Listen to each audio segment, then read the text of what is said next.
tell us a little bit about the specific characteristics of the wines in the categories that you've been judging? Well, I judge in the Chardonnay class, both unwooded and wooded class.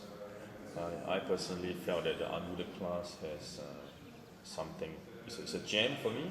I think it should be something to be looked at a little bit more intently. The wooded class is pretty much expected, or the usual suspect has been given what it's supposed to give. But having said that, I find some of the wines has a lot more complexity, and I think that's a good trend to head towards too. The wooded or the unwooded? The wooded ones. Although I have to say that there must also be some caution to be given to the wooded ones. That it's a good thing that domestically that customers likes the wooded, the usual wooded and creamy and buttery style. But I think the world has sort of moved on to a little bit more different in terms of their expectation and preferences. I think we should be a little bit more concerned with being restrained in the use of woods, be a little bit more careful with the freshness. We need a little bit more freshness. We want to make a style that is food friendly, that's more savory. It's something that people can have one bottle after the next versus just have a glass and finish it off. So I think that angle has to be looked at a little bit more intently. And what percentage of the wines of the Chardonnay category that you tasted fit that bill of being fresher and being able to go further? I think unwooded class, of course, fits in a little bit more in terms of ratio and percentage. Unwooded one, I think we're still at a stage where some of the wines are still exploring.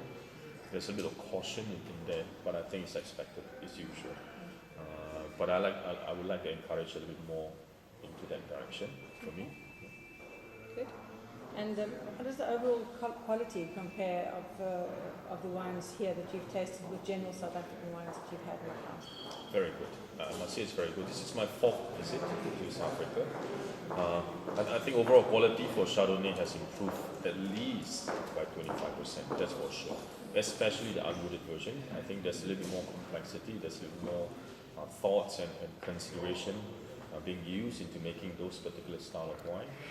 Quite a lot of I think people do not take unwooded Chard seriously, but I think it is a class that we should look at it a little bit more intently.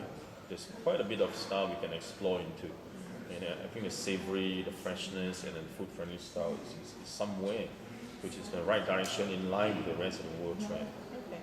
And is Chardonnay a big variety drunk in Singapore? Absolutely. It is one of those wines that people would definitely drink, whether it's in a wine bar, whether it's in a restaurant, or in any of the ethnic Asian restaurant. Certainly, Chardonnay is probably the first one they have in mind. Yeah. Thank you very much for your time. Thank you, Judy. Goodbye.